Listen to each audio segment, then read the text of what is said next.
जयपुर ग्रामीण सीट से कांग्रेस के पूर्व लोकसभा प्रत्याशी अनिल चोपड़ा के जन्मदिन के अवसर पर कोटपुतली में आयोजित कार्यक्रम को लेकर गुर्जर समाज के कुछ लोगों ने विरोध जताया है। यहां तक कि गुर्जर समाज का आरोप है कि जन्मदिन समारोह के बहाने देवनारायण गौशाला परिसर में केक काटा गया और डीजे भी बजाया गया, जिससे समाज की भावनाएं भी आहत हुई हैं।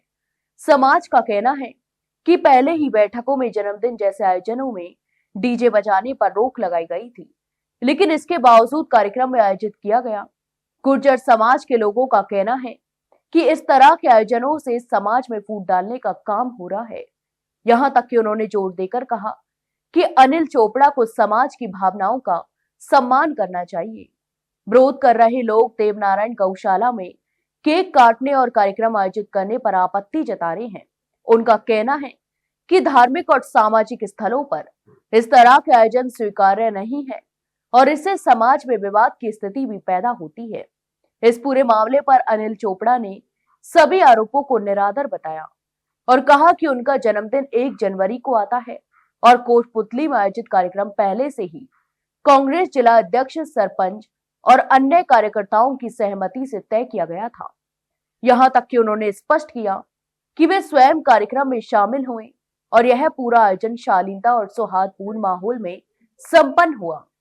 अनिल चोपड़ा ने कहा कि जिस तरह के आरोप लगाए जा रहे हैं वे तथ्यहीन हैं और संभव है कि कुछ राजनीति लोग इसे गलत तरीके से प्रस्तुत कर रहे हैं।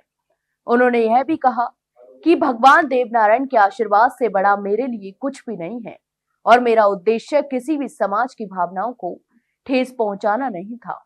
मुझे केवल राजनीतिक तौर पर टारगेट किया जा रहा है। गौरतलब है कि अनिल चोपड़ा पिछले वर्ष लोकसभा चुनाव में जयपुर ग्रामीण सीट से भाजपा के राव राजेंद्र सिंह से मात्र 16,015 मतों के नजदीकी अंतर से हार गए थे।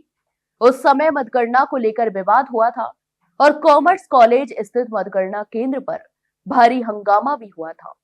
इस बार जन्मदिन समारोह के आयोजन को भी कुछ लोगों ने राजनीतिक रंग देने का प्रयास किया है। इस विवाद ने क्षेत्र में राजनीतिक और सामाजिक माहौल को एक बार फिर से गर्म कर दिया है। गुर्जर समाज के लोग कार्यक्रम को लेकर अपनी नाराजगी जाहिर करते हुए प्रशासन से हस्तक्षेप की मांग कर रहे हैं।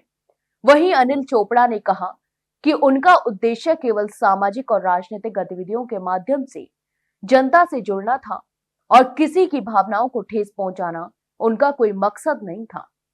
यह मामला न केवल जन्मदिन समारोह के आयोजन तक सीमित है, बल्कि इससे राजनीतिक विवाद और सामाजिक भावनाओं की संवेदनशीलता का मुद्दा भी उठ रहा है। क्षेत्र में दोनों पक्षों के बीच बातचीत और स्थिति की मॉनिटरिंग की जा रही है ताकि आगे की कोई अप्रिय घटना न हो। तो आपकी इस पूरे मामले पर क्या राय है, हमें कमेंट बॉक्स में कमेंट करके जरूर बताएं और वही वीडियो को लाइक और शेयर जरूर करें और हाँ, चैनल को सब्सक्राइब करना ना भूलें। फिलहाल के लिए इतना ही, जल्द मिलते हैं नई जानकारी के साथ। तब तक के लिए नमस्कार।